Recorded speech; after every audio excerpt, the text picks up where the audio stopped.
Assalamualaikum warahmatullahi wabarakatuh.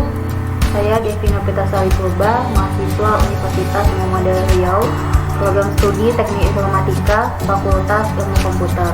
Di sini saya akan mempresentasikan tentang materi Next Bias Classifier. Next Bias Classifier adalah metode klasifikasi yang berasal dari teorema bias. Next Bias Classifier memiliki beberapa keunggulan, antara lain yaitu proses komputasi yang cepat, mudah diterapkan dengan struktur yang sederhana dan efektif, menurut Sona Taheri 2013. Klasifikasi Next Bias digunakan sebagai metode pembelajaran probabilistik untuk mencari nilai probabilitas tertinggi untuk mengklasifikasi data uji pada kategori yang paling tepat. Konsep dasar yang digunakan oleh bias adalah teorema peluang bersyarat bias sebagai berikut, di mana P buka kurung A iris B tutup kurung sama dengan P buka kurung A tutup kurung P buka kurung B iris A tutup kurung dalam persamaan satu, di mana peluang kejadian A bersyarat B ditentukan dari peluang A dan peluang B bersyarat A. Pada tahap klasifikasi terdiri dari tahap proses perhitungan menggunakan metode Next Bias Classifier atau NBC dengan mengambil data dari media sosial yang diambil secara acak. Dalam studi kasus ini yang menjadi data uji adalah dokumen dari media sosial. Data uji dikategorikan menjadi keyword training yang terdiri dari jumlah kata yang telah diketahui kategorinya masing-masing, yang terdiri dari jumlah kata negatif dan jumlah kata positif. Rancangan penelitian. Dalam studi kasus ini terdapat beberapa tahapan, diantaranya tahap identifikasi, data masukan, klasifikasi dengan metode Next Bias Classifier, hasil, dan teknik pengumpulan data. Yang pertama yaitu data masukan. Contoh data yang diambil dari postingan di sosial media yaitu seru deh caranya. Kemudian scaffolding. Pada tahap ini dilakukan pengubahan huruf dalam dokumen menjadi huruf kecil. Karakter selain huruf dihilangkan dan dianggap sebagai delimiter. Di mana di sini contohnya yaitu data uji atau sampel dengan data inputan seru deh acaranya. Kemudian di sini huruf besarnya diubah menjadi dengan output seru deh acaranya. Kemudian tokenizing, yaitu proses pemotongan string input berdasarkan tiap kata yang menyusunnya, serta membedakan karakter tertentu yang dapat diperlakukan sebagai pemisah kata atau bukan.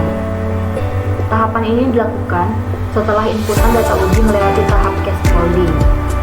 Di sini dicontohkan pada data input dengan output yang berbeda.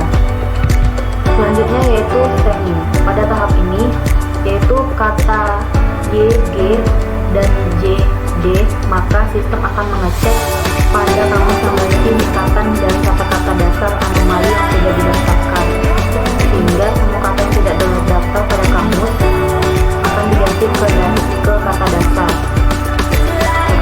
yang baku. Selanjutnya yaitu filtering atau penghapusan stop word, yaitu khusus stop word bahasa Indonesia terdiri dari 810 kata-kata yang sering muncul namun tidak memiliki arti. Contoh katanya yaitu bagaimana, juga, agar, kalau, dan jadi terdapat di bank kata stop word sehingga kata tersebut harus dihilangkan. Selanjutnya yaitu klasifikasi dengan Next Bias. Algoritma Next Bias merupakan pengklasifikasian dengan metode probabilitas, yaitu memprediksi peluang di masa depan berdasarkan pengalaman di masa sebelumnya, sehingga dikenal sebagai teorema bias. Berikut hasil akurasi dari SPT, yaitu dari HS labelnya 0,84%, dari applicit label yaitu 0,77%. Dari hasil perhitungan menggunakan algoritma Next Bias didapatkan hasil positif postingan tersebut mengandung kalimat efektif. Selanjutnya yaitu perhitungan manual, di mana data awal aku tahu matamu tipis, tapi dilihat dari mana itu belakangan ini kok pikiran anak banget ya. Di sini didapatkan data unit 16, yaitu aku itu tahu matamu tipis, tapi dilihat dari mana belakangan ini kok pikiran ampas banget, dan yang terakhir yaitu ya. Di sini kata positifnya yaitu aku dan negatifnya itu tidak ada. di sini digambarkan dalam bentuk tematiknya. Lalu selanjutnya yaitu dalam kategori positif, dalam kalimat aku itu, aku tahu matamu sipit tapi dilihat dari mana itu aku.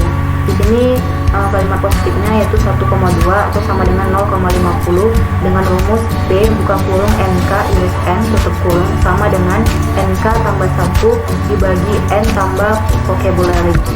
Dan untuk selanjutnya dilakukan dengan tahapan yang sama. Begitu juga dengan kategori negatif, yaitu P buka kurung negatif sama dengan 1,2 dan hasilnya sama dengan 0,50 dengan tahapan yang sama. Kemudian di sini didapatkan hasil untuk kalimat positif dan negatifnya.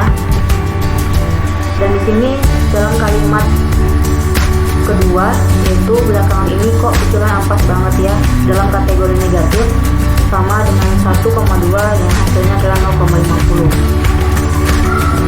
Di sini telah disimpulkan untuk kalimat positif dan negatifnya. Kemudian akurasi merupakan presentasi dari suatu kelas terprediksi dengan benar oleh model yang sudah dibuat menurut Han et al. 2012 dengan rumus akurasi sebagai berikut, yaitu akurasi sama dengan TP tambah N dibagi P tambah N dengan akurasi sama dengan 1 ditambah 1 dibagi 1 tambah 1 sama dengan 2/2 sama dengan 1. Sekian hasil dari presentasi yang dapat saya sampaikan. Lebih dan kurangnya saya mohon maaf. Wabillahi taufiq wal hidayah. Wassalamualaikum warahmatullahi wabarakatuh.